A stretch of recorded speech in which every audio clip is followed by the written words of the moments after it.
அனைவருக்கும் வணக்கம். நாகர்கோயில் கலை இலக்கியச் சோலை சார்பில் மீண்டும் ஒருமுறை உங்களை சந்திப்பதில் மகிழ்ச்சி அடைகிறேன். பேராசிரியர் ஐசக் அருமராஜன் அவர்களின் பிறந்த நாள் இன்று. இந்த நாளில் அவருடைய நாவல்களுக்கு அவர் எழுதிய முன்னுரைகளை முன்வைத்து சில கருத்துக்களை உங்களோடு பகிர்ந்து கொள்ள ஆசைப்படுகிறேன். முன்னுரைகளை பற்றி பேசுகிற பொழுதெல்லாம் பாயிரம் என்று சொல்லக்கூடிய வார்த்தை எனக்கு நினைவுக்கு வருகிறது. பாயிரம் இல்லது பனுவல் அன்றே என்று குறிப்பிடுகிறது நன்னூல். அதே நன்னூல் தன் ஆசிரியன், தன் உடன் பயின்றோன், தன் மாணாக்கன் ஆகிய மூவரும் ஒரு பனுவலுக்கு பாயிரம் எழுத தகுதியானவர்கள் என்று குறிப்பிடுகிறது. இந்த இடத்தில் தொல்காப்பியத்திற்கு சிறப்பு பாயிரம் எழுதிய பனம்பாரனரை நாம் நினைத்து கொள்ளலாம்.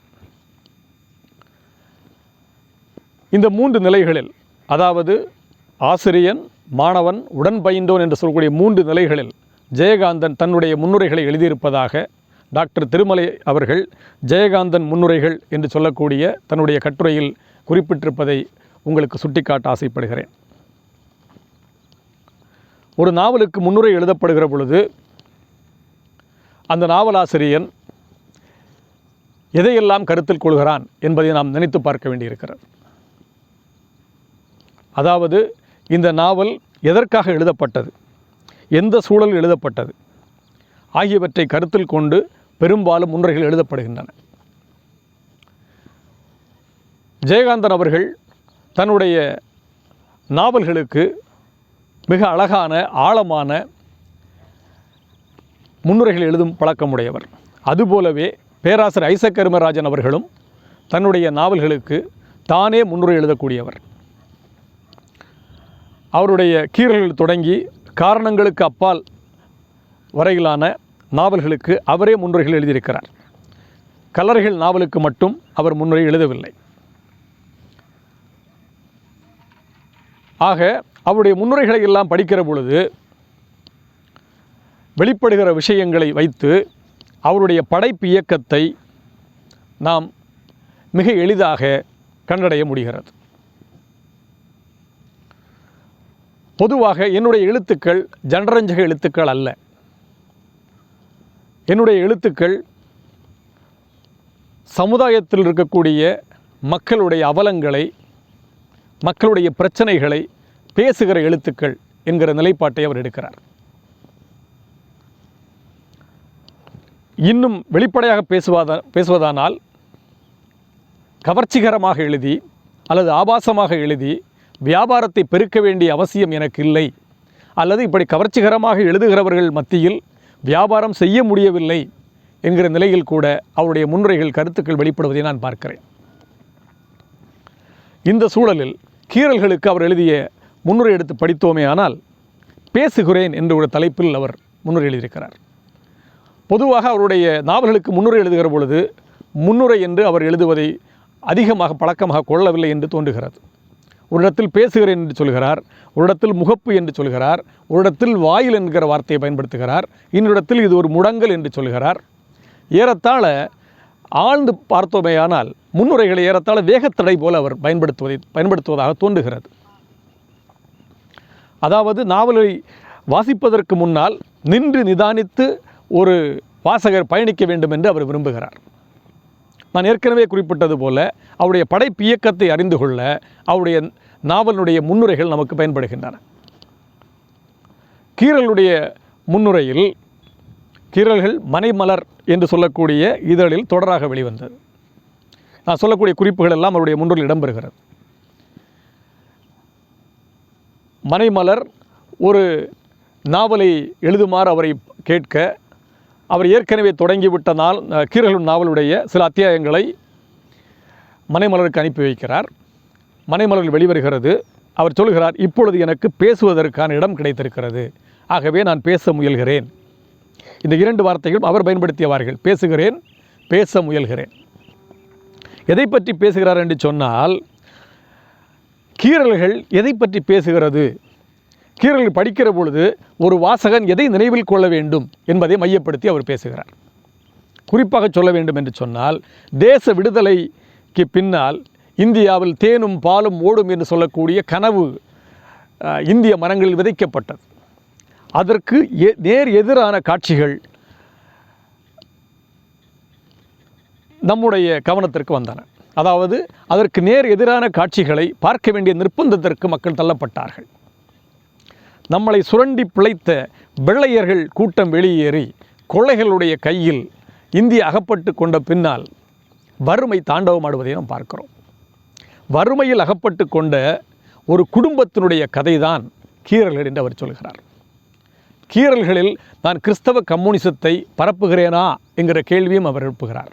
நிச்சயமாக நான் பரப்பவில்லை. கிறிஸ்தவ கம்யூனிசத்தை ஒரு பிரச்சாரமாக நான் முன்னெடுக்கவில்லை. கிறிஸ்தவ கம்யூனிசம் பற்றி பேசுகிற பொழுதெல்லாம் பேராசிரியர் ஐசக் அருமராஜன் சொல்வது என்னவென்று சொன்னால், நான் சொல்லுகிற கிறிஸ்தவ கம்யூனிசம் என்பது ஆன்மீக கம்யூனிசம், கம்யூனிச மனநிலையை மக்களிடம் வளர்ப்பது. இப்படி அந்த நாவலில் இடம்பெற்றிருக்கக்கூடிய சூழலை விளக்கி அந்த நாவலில் இடம்பெறுகிற கிறிஸ்தவ கம்யூனிசம் என்கிற ஒரு கோட்பாட்டை பேசிவிட்டு அந்த நாவலை வாசிக்குமாறு வாசகர்களிடம் கேட்டுக்கொள்கிறார். அடுத்து இடம்பெற்ற கல்லறைகளிலும் வறுமையை பிரதானமாக மையப்படுத்தப்பட்டிருக்கிறது. மாட்டுத் தொழுவங்களை புறக்கணித்துவிட்ட திருச்சபைகளுடைய அதிகார பீடங்களை அசைக்கக்கூடிய எழுத்தாக கல்லறைகள் இருப்பதை நாம் பார்க்கிறோம். அதற்கு அடுத்து அவர் எழுதிய அழுக்குகள் என்று சொல்லக்கூடிய நாவலில் மீண்டும் வறுமை இடம்பெறுகிறது. ஐசக் அருமராஜனுடைய முன்னுரையை படிக்கிற பொழுது வறுமை எந்த நிலைக்கு ஒரு மனிதனை தள்ளுகிறது என்பதை நீங்கள் யோசித்து பார்க்க வேண்டும் என்று சொல்கிறார். குறிப்பாக சொல்ல வேண்டும் என்று சொன்னால், அழுக்கு இங்கு ஒரு குறியீடு. அழுக்கு என்று அவர் சொல்வது புற அழுக்கு மட்டுமல்ல. இந்த சமூகத்தில் இருக்கக்கூடிய அழுக்குகளை போக்க சோப்பு போதுமானதல்ல என்று ஒரு இடத்தில் சொல்கிறார். கலைஞன் பதிப்பகம் ஒரு நாவல் எழுதுமாறு அவரை கேட்க அவர் தனக்கு பரிச்சயமான ஒரு இடத்தில், அதாவது ஒரு ஒர்க் ஷாப்பில் இருந்து கொண்டு அந்த இடத்தையே அந்த சூழலையே நாவலுக்குரிய ஒரு சூழலாக மாற்றி தங்கமணி என்று சொல்லக்கூடிய ஒரு பாத்திரத்தை படைத்து, தங்கமணி ஒர்க் ஷாப்பில் இருப்பதால் அவர் அழுக்காக தெரிகிறான், ஆனால் அவன் உண்மையிலே சுத்தமானவன். வெளியில் அழுக்காக தெரிகிறவர்கள் பெரும்பாலும் உள்ளுக்குள் சுத்தமானவர்கள் என்று சொல்லக்கூடிய ஒரு கருத்தை மையப்படுத்தி இந்த நாவலை அவர் எழுதியிருப்பதாக நமக்கு சொல்லுகிறார். அடுத்ததாக இருக்கக்கூடிய மிக முக்கியமான நாவலாக நாம் பார்ப்பது வலிய வீடு. வலிய வீடு நாவலுக்கு ஏறத்தாழ மிக விரிவான ஒரு முன்னுரை எழுதுகிறார். அதில் அவருடைய வாசிப்பை பற்றி பேசுகிறார், மதிப்பீடுகள் பற்றி பேசுகிறார், ஒரு நாவலுடைய நோக்கம் என்னவாக இருக்க வேண்டும், ஒரு வாசகன் ஒரு நாவலை எவ்வாறு அணுக வேண்டும் என்று சொல்கிறார். ஏனென்றால் வலிய வீடு மிகவும் ஆபாசமான நாவல் என்று விமர்சிக்கப்பட்ட ஒரு நாவல். வலிய வீடு ஒரு உளவியல் நாவல். அந்த கண்ணோட்டத்தோடு தான் வலிய வீடு வாசிக்கப்பட வேண்டும் என்று அவர் ஆசைப்பட்டார். அது அவருடைய முன்னுரைகளில் பதிவாயிருக்கிறது. அவர் இடத்தில் சொல்லுகிறார், பிச்சமூர்த்தியை மதிப்பிடுகிற கையால் நகுலனை மதிப்பிடக்கூடாது. ஏனென்று சொன்னால் நகுலுடைய அனுபவங்கள் வேறு. ஆகவே மதிப்பீடு என்பது ஒரு வாசகர் படித்த உடனே தோன்றிவிடுகிறது என்று சொல்கிறார். அதற்கு பின்னால் செய்யப்படுகிற அல்லது சற்று பொறுத்து செய்யப்படுகிற மதிப்பீடுகள் எல்லாம் தொழில்முறை மதிப்பீடுகளாக மாறிவிடக்கூடிய அபாயம் இருக்கிறது என்று சொல்கிறார். ஒரு படைப்பாளுடைய உள்ளுணர்வுகளை புரிந்து கொண்டு அந்த படைப்பாளுடைய படைப்புகள் மதிப்பீடு செய்யப்பட வேண்டும். ஒரு படைப்பாளுடைய ஒட்டுமொத்த புன்புலம் தெரியவிட்டாலும் கூட அந்த படைப்பாளுடைய படைப்புகளையாவது படித்துவிட்டு மதிப்பீடு செய்ய வேண்டும் என்பதுதான் ஐசக் அருமராஜன் அவர்களுடைய நிலைப்பாடு. அடுத்ததாக அவர் எழுதிய காரணங்கப்பால் என்று சொல்லக்கூடிய நாவல் மிக முக்கியமான நாவல். இன்னும் சொன்னால் அவர் கடைசியாக எழுதிய ஒரு நாவல். அந்த நாவலில் மீண்டும் மீண்டும் தேச விடுதலைக்கு பிறகான அவலங்களை அவர் சுட்டிக்காட்டுகிறார். மலிந்து போன, அதாவது ஊழல் மலிந்து போன ஒரு சமூகத்தில் வாழ்க்கை என்னவாக இருக்கிறது என்கிற கேள்வியை அவர் எழுப்புகிறார். நான் ஏற்கனவே குறிப்பிட்டது போல தவறான தடங்கள் என்று சொல்லக்கூடிய நாவலுக்குத்தான் அவர் 2 முன்னுரைகள் எழுதுவதாக பார்க்கிறேன். நின்று நிதானித்து கடக்கவும் என்று சொல்லக்கூடிய ஒரு தலைப்பும், வாயில் என்று சொல்லக்கூடிய ஒரு தலைப்பிலும் ஒரு முன்னுரை எழுதியிருக்கிறார். அவருடைய நாவல்களிலேயே ஒரு குடும்பத்தினுடைய வீழ்ச்சிக்கு அந்த குடும்ப தலைவி எப்படி பொறுப்பாகிறாள் என்பதை மையப்படுத்துகிற ஒரு நாவலாக தவறான தடங்களை நாம் பார்க்கிறோம். தவறான தடங்களில் அவர் முன்னுரையிலும் குறிப்பிடுவதும் அதுதான். இது சமுதாயத்திலிருந்து உருவி எடுக்கப்பட்ட ஒரு குடும்பத்தினுடைய கதை. ஒரு குடும்ப தலைவி தன்னுடைய பொறுப்பிலிருந்து பிறழ்கிற பொழுது அல்லது பொறுப்பை மறக்கிற பொழுது அந்த குடும்பம் எப்படி நிலைகுலைகிறது என்பதை இந்த நாவல் பேசுகிறது என்று அவர் முன்னுரையில் குறிப்பிடுகிறார். ஆகவே அவருடைய முன்னுரைகளை தொடர்ந்து வாசிக்கிற பொழுது நமக்கு என்ன தெரிகிறது என்று சொன்னால், ஒரு வாசகன் எப்படி ஒரு நாவலை அணுக வேண்டும். ஐசக் தர்மராஜன் அவர்கள் யாருக்காக இந்த படைப்பில் எழுதுகிறார்? ஆபாசங்களை எதிர்பார்த்து படிக்கக்கூடிய வாசகர்களுக்கு அல்ல, அல்லது ஜனரஞ்சக படைப்புகளையே படித்து அதிலே ஊறிப்போன வாசகர்களுக்காக அல்ல. இன்னும் சொன்னால், வாசகர்கள் தங்களை உயர்த்தி கொள்வதற்காக, தங்களுடைய ரசனையை உயர்த்தி கொள்வதற்காக ஐசக் தர்மராஜன் படைப்புகளை நோக்கி அவர்கள் நகரலாம். இன்னொன்று சொன்னால், ஐசக் தர்மராஜன் அவர்கள் நம்முடைய காலகட்ட நிகழ்வுகளை, நம்முடைய அவலங்களை, நம்முடைய சமூகத்தில் நாம் சந்திக்க நேர்கிற மனிதர்களை பற்றி பேசுகிறார். கீரர்களின் அவரிடத்தில் சொல்கிறார், கடந்து போகிற ஒவ்வொரு இடத்திலும் ஒரு கதை இருக்கிறது. அந்த கதை எழுதக்கூடிய கதையாக இருக்க வேண்டும் என்பதுதான் உண்மை. அல்லது அந்த கதை எழுதப்படக்கூடிய அளவிற்கு வலுவுடையதாக இருக்க வேண்டும். அதனால் தான் கீரர்களை சொல்கிற பொழுது எனக்கு புன்னைக்காட்டில் ஒரு கதை கிடைத்தது என்று சொல்கிறார். ஆகவே இது நாம் கூர்ந்து இந்த வார்த்தையை கவனிக்க வேண்டும். புன்னைக்காட்டில் எனக்கு ஒரு கதை கிடைத்தது. ஆகவே கதையை தேடி அவர் அலையவில்லை. அவர் கற்பனையாக ஒரு கதையை உருவாக்கவில்லை. இன்னும் சொன்னால், அவருடைய படைப்புகள் எல்லாம் யதார்த்த தளத்திலிருந்து உருவாக்கப்பட்டவை.